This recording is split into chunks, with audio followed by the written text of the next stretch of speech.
ইরানের যুদ্ধবিমান ভূপাতিত হওয়ার পর নিখোঁজ পাইলটের সন্ধানে দ্বিতীয় দিনের মতো অভিযান চালাচ্ছে আমেরিকা। বিপরীতে কোনো আমেরিকান সেনাকে জীবিত আটক করতে পারলে পুরস্কার দেওয়ার ঘোষণা দিয়েছে ইরানি টেলিভিশন। তবে প্রশিক্ষণের জোরেই দুর্গম পাহাড়ি অঞ্চলে ওই সেনা সদস্য টিকে থাকবেন বলে আশা করছেন সেন্টকমের সাবেক পরিচালক জো পেটিটো। মেরিন কর্পস ভেটেরান অ্যারন ম্যাকলিনের মতে আকাশপথে আধিপত্য থাকলেও যুদ্ধের ময়দানে এমন ক্ষয়ক্ষতি অনেক সময় এড়ানো যায় না। সামরিকভাবে আমেরিকা পিছিয়ে না পড়লেও তেহরান এই ঘটনাকে রাজনৈতিক প্রোপাগান্ডা হিসেবে ব্যবহারের সুযোগ পেয়েছে বলেও মনে করেন তিনি।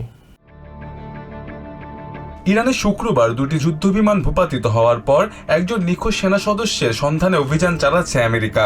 F-15 ফাইটার জেটের একজন ক্রু সদস্যকে উদ্ধার করা সম্ভব হলেও অন্যজনের পরিণতি নিয়ে এখনো কিছু জানা যায়নি। ইরানি সোশ্যাল মিডিয়ায় ছড়িয়ে পড়া ধ্বংসাবশেষ এবং ইজেক্টর সিটের ছবিগুলোই এখন নিখোঁজ সেনার শেষ চিহ্ন। উদ্ধার অভিযানে অংশ নেওয়া একটি A-10 ওয়ার্থক যুদ্ধবিমানও হামলার শিকার হয়েছে। তবে ওয়ার্থকের পাইলট পারস্য উপসাগরে নিরাপদে ইজেক্ট করতে সক্ষম হন।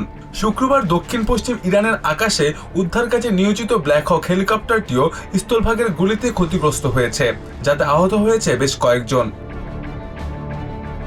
এই ঘটনা প্রেসিডেন্ট ট্রাম্পের গত সপ্তাহের সেই দাবিকে বড় ধরনের প্রশ্নের মুখে ফেলেছে, যেখানে তিনি বলেছিলেন ইরানের আকাশ প্রতিরক্ষা ব্যবস্থা ও রাডার নেটওয়ার্ক পুরোপুরি ধ্বংস করে দেওয়া হয়েছে। এদিকে কোনো আমেরিকান সেনাকে জীবিত ধরতে পারলে পুরস্কার দেওয়ার ঘোষণা দিয়েছে ইরানি টেলিভিশন। তবে জনবসতি এড়িয়ে দুর্গম পাহাড়ে টিকে থেকে কিভাবে যোগাযোগ করতে হয় নিখোঁজ সেনার সে বিশেষ প্রশিক্ষণের উপর আস্থা রাখছেন সাবেক সেন্টকম পরিচালক জো পেটিটো। F-15 এর চেয়ে উন্নত F-35 বিমান ভূপাতিত করার দাবি করেছে তেহরান। সামরিক এই বিশ্লেষকের মতে রণক্ষেত্রের বড় ক্ষতির সম্মুখীন হলেও এমন খবরের মাধ্যমে বিশ্বজুড়ে তথ্যযুদ্ধ জেতার চেষ্টা করছে ইরান।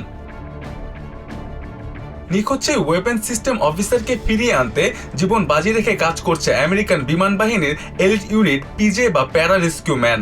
আফগানিস্তান যুদ্ধের অভিজ্ঞতায় এই কমান্ডোদের সক্ষমতাকে দেশের সামরিক বাহিনীর অন্যতম সেরা শক্তি বলে মনে করেন marine corps veteran Aaron McLean. ইরানের আকাশসীমা পুরোপুরি নিয়ন্ত্রণে থাকার যে দাবি পেন্টাগন করছিল দুটি বিমান বিধ্বস্ত হওয়ার পর তা এখন বড় প্রশ্নের মুখে। তবে আকাশপথে আধিপত্য থাকলেও যুদ্ধের ময়দানে এই ধরনের আকস্মিক ক্ষয়ক্ষতি যে একেবারে এড়ানো সম্ভব নয় সেটি মনে করে দেন অ্যারন ম্যাকলিন। সাবেক এই মেরিনের মতে সামরিকভাবে আমেরিকা পিছিয়ে না পড়লেও এই ঘটনাকে রাজনৈতিক প্রোপাগান্ডা হিসেবে ব্যবহারের সুযোগ পেয়েছে তেহরান। মোস্তফা আশিকিন আবির, TVN 24 news desk. New York থেকে সম্প্রচারিত TVN 24 টেলিভিশন বিশ্বজুড়ে বাঙালির কণ্ঠস্বর।